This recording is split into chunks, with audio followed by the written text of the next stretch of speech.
Hey guys, what's up? It's Carl here, back with another episode, and we've got another unboxing today of a brand new release smartphone. It's the Huawei P40 Pro. So this time last year, I was in Paris for the launch of the P30, and that was supposed to happen this year, but obviously with all the things that are going on, we are all just working from home. So I hope you guys enjoy this one. Let's kind of take a look at what they've got inside of here. So this year around, they've gone back to the white box, almost back to basics. You can see Huawei P40 Pro, and if we compare that with last year's box, this is the Mate 30 Pro, you can see the white to the navy? White navy. You can see both still have that continued partnership with Leica for the glass. Airtight. Okay, so we can see that the phone is up top. Inside of the box, we've got the SIM card slot tool. We also have a clear case. That's always a nice little addition. Thank you, Huawei, for including that. We've got the 40-watt supercharger, so this device will charge nice and quick. USB-A to USB-C cable, and a pair of USB-C headphones. Everyone's favorite part, pull tab.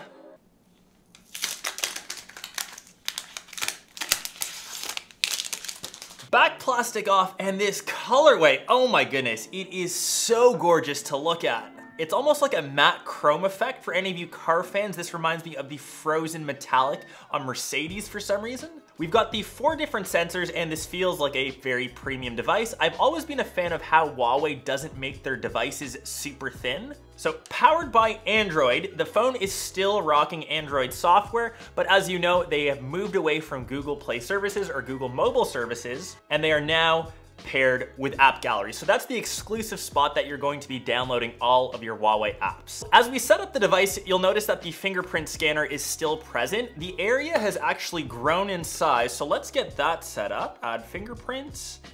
So the area is larger now, and it seems to be lightning quick, so that is always a good sign.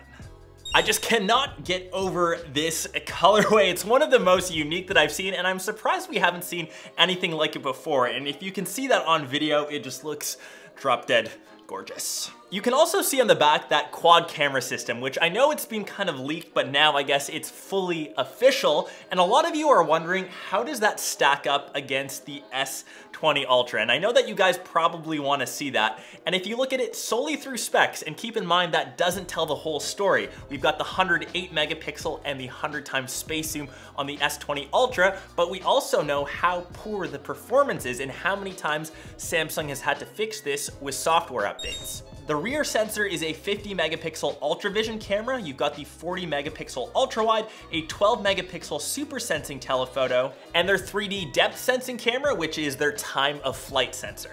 And because of Huawei's continued partnership with Leica, they usually have some of the best glass and optics in a smartphone camera. It's usually their software lags a bit behind. They've made some minor tweaks again this year, and I'll be testing this out in full, so let me know what you want to see covered and if you want any comparisons against, say, the S20 Ultra or even the latest iPhone. On the front, we've got a dual cutout, a 32 megapixel selfie cam, as well as a depth sensor as well. On the front, we've got a 6.58 inch display that's 2640 by 1200.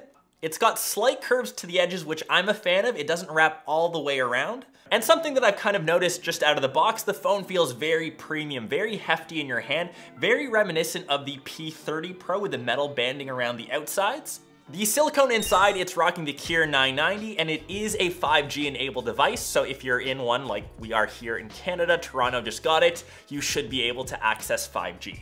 The display also has a 90 Hz refresh rate, so everything is buttery smooth, and unlike the S20, which drops resolution when you go for the higher refresh rate, this maintains that. That's just becoming the norm now for displays, and devices like the iPhone feel super dated, and especially that I've used the new iPad Pro, 90 Hz or above is kind of the way to go. And to round off the internals, we've also got 8 gigs of RAM, 256 gigs of storage, but I think the highlight of this is how fast this device can now charge.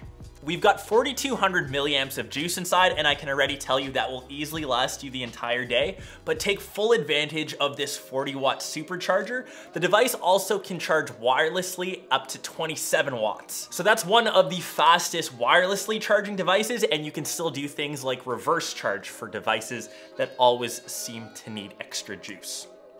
So that's kind of been my unboxing and first look at the new Huawei P40 Pro. Let me know your thoughts down below in the comments. And like I mentioned, is this the phone that can compete or probably even beat the S20 Ultra? Specs obviously aren't everything, so that'll be the first thing I test between my comparisons. Let me know what else you want to see covered in the P40 Pro, and like I mentioned, I cannot get over how good the back of this phone looks. Probably one of the best that I've seen this year to date. Hope you guys are staying safe and have enjoyed the flow of content over the past week, and I will hopefully catch the rest of you in one of my next vids or vlogs. Peace.